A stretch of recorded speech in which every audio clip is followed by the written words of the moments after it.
and their husband as well are sacrificing themselves, their pleasures, and their when they really miss their wives, they cannot hug, they cannot kiss, they cannot do anything about pleasure and sexual things.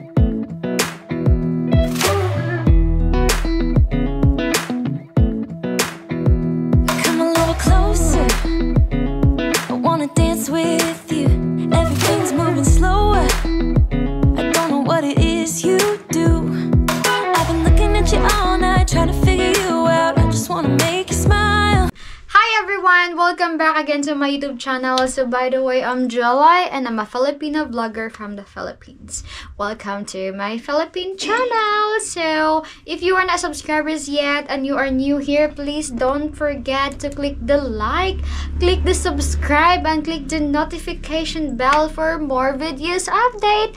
Don't forget. So for today's video, everyone, we're gonna talk about the sacrifices of mountain Filipinas here in the mountain. So since we live here in the mountain, everyone, we have limited access, and also especially about life and relationship, and maybe these things will gonna be hard for Filipino women, and we can tell that mountain Filipinos are really a survivor because they really survive everything, especially from their womanhood and from childhood to until they get married and they build a family.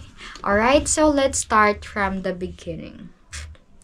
So the first one is mountain Filipino sacrifices is all about sometimes is the LDR relationship, because their husbands work very far from here just to find money and to support the family, and their husband as well are sacrificing themselves, their pleasures, and their when they really miss their wives, they cannot hug, they cannot kiss, they cannot do anything about pleasure and sexual thing. It's because their husband is working far, and also their Filipinos are waiting here in their house.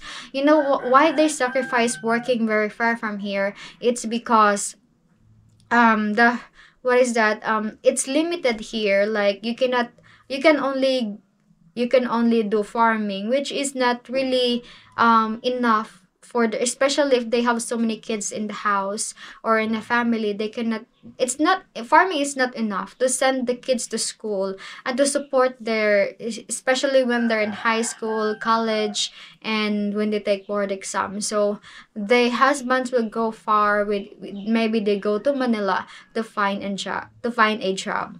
And one of the sacrifices also for the woman here is they go abroad to find to work. So and the husband are waiting at home, and there are so many instances and scenarios about that, everyone. Like the husband is waiting at home and taking care of the kids, and the wife went abroad and working abroad and sending money to the family here in the Philippines. And that is why we call them hero, because they save their family's needs, especially the tuition fee, the food, and everything. Even sometimes some of their husbands, everyone, making mistakes here in the Philippines, they got mistress. Wow. Yeah, and that is very normal. That is not normal. That is not really normal. That is common for some men here in the Philippines. Like they found another woman because their wives is keep coming back, going to abroad to find a job or to work and send money and support their kids here in the Philippines. So why is women is doing that rather than men? It's because it's easy for women to get a job like going abroad, and it's very very easy, especially working in the house like a nanny. So usually Filipinas going abroad mostly are nannies, and they're working as a maid. And you know how much they earn? It's only $400 a month, everyone. That is their salary, especially in Saudi Arabia, Kuwait. Those are the very cheapest cheapest country for salary. So it's only $400 monthly. So And for Filipinos, that is a lot for us because the salary here, everyone, it's only around 400, I don't know, like around 4,000 pesos a month, and that is only around less than $100 monthly, and sometimes $100 and up. So it's really hard, especially when you send your kids to school. That's why many women here sacrifices themselves to go abroad, and some men as well. They sacrifices themselves to work in Manila, just like my dad did. Always do. Yeah, that's is my dad did when I was a kid, and until up now. So that is one of their sacrifices. But for women, sacrifice is really hard because they keep on coming back to abroad to work to support their kids here in the Philippines. And the man is working on the farm or maybe taking care of the kids, which is, you will say that that is not really fair. But it's how life it is here in the Philippines, because some people, they are not satisfied of their salary here, that is very little. So instead of working here as a nanny that only earn $100 a month, they travel, go abroad, or go into Saudi Arabia to find to work and get a good salary, like around $400 a month. And you know what, there's so many news about like scenario or instances about Filipinas get killed there in Saudi Arabia, there in other country, because of the bad treatment from their boss. So my two sisters, everyone, are working in Saudi right now. They are working as a nanny or as a maid. So wishing their safety. They will coming back here in the Philippines after 2 years, that is safe. Just praying for that, and hopefully they will gonna have a good life after that. The next sacrifices of women that have in the mountain is having loads of kids. It's not easy when you have loads of kids and you give birth so many times.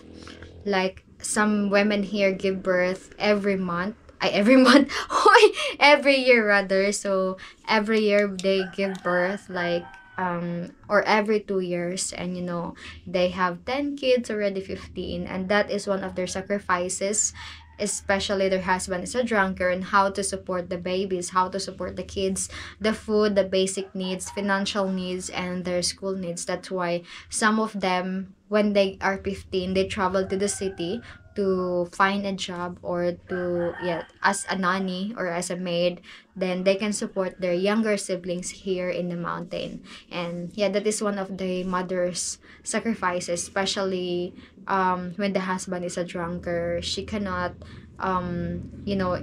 when the money of her husband is only for drinks, only for coconut wine, and they don't have enough money for the food, so what will gonna happen to them? Then she will, I remember when my mom sacrificed her food for us, even sacrificed her dish for us. So what she did is, since the dish is not enough for the kids, for us, then she will divide her one, or maybe she will not eat nothing, she'll just give it to us. So I remember before, like, we bought one sachet of a tablia or cocoa powder that you can drink, cocoa powder for drinking. So she bought that one, and we are 6 in the family that time. I think we're six people inside the house, or maybe 7, and we divided everything. We divided the one sachet only for 7 cups, and we put sugar on it, only sugar and the taste of cocoa. So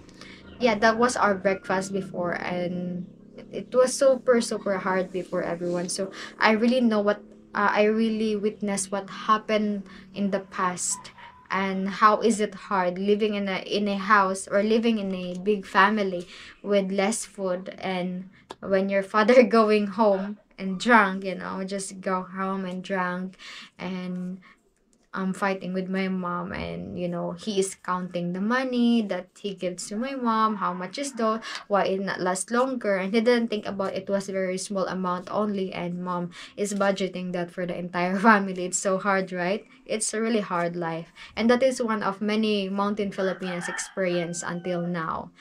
But it's not really like before that is so hard, but now there's so many access, like you can earn money, you can go travel, unlike before it less transport everyone and less work for, it's only for farming and less work before. And unlike now that economy is a little bit good than before, then there's so many open jobs for many people. So many people here go, I summon here many men's here going to another places, another towns or cities to work as a construction workers.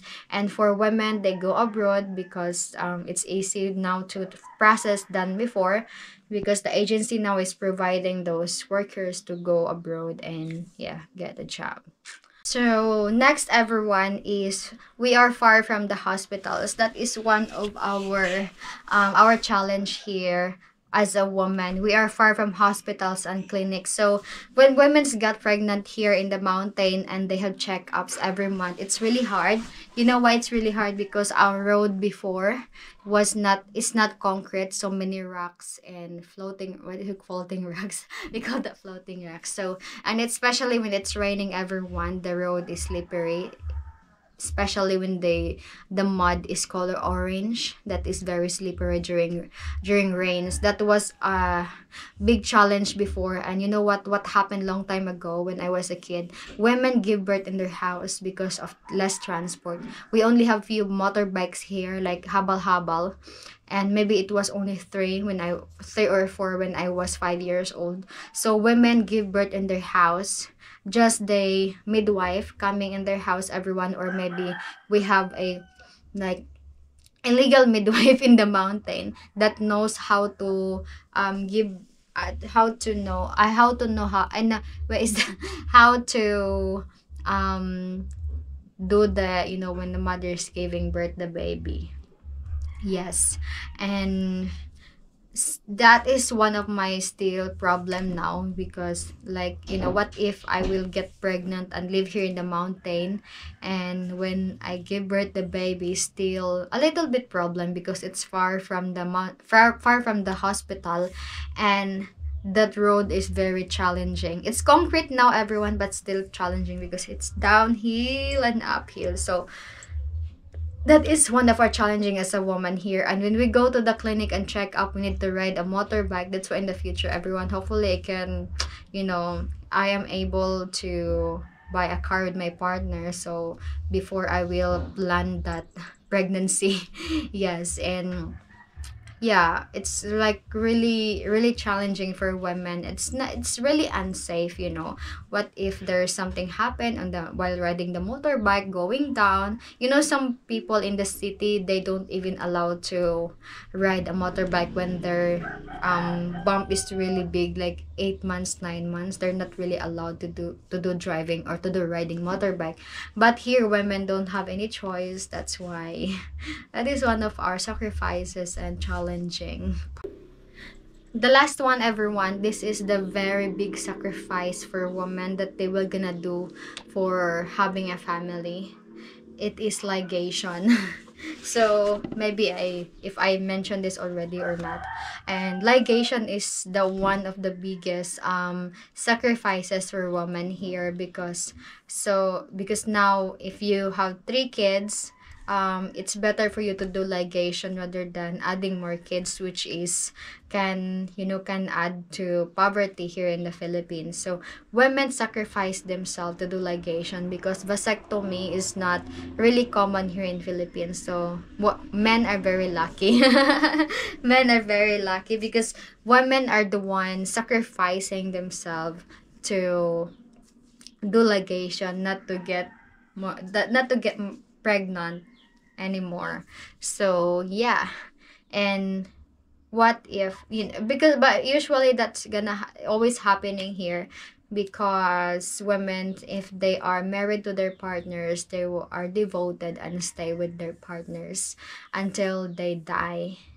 So yeah, even my sister, everyone, she undergo ligation because she got 3 kids now and she experienced CS. So a doctor advised her to do ligation to stop getting pregnant. So for men, they're lucky because vasectomy is not really common here, and I think vasectomy is expensive. Maybe, I don't know everyone, but you just comment down below about your if your women in your country do ligation instead men doing vasectomy. Can I ask that question? Just comment down below about your answer about it. And you can share your story as well. I'm very curious also to know what type of thing you do in there. But based on my experience, no experience, we don't have like that. So based on my observation, those are the thing happen. So disclaimer that all my information that I'm sharing to you everyone is based on my observation, and also some women shared to me about their story, and I also heard some stories, and it just what is I put it together and share it to you guys. All right, so thank you so much for all your support, and hopefully you like it everyone, and have a good day. But before you leave, please don't forget to click like and subscribe. Bye.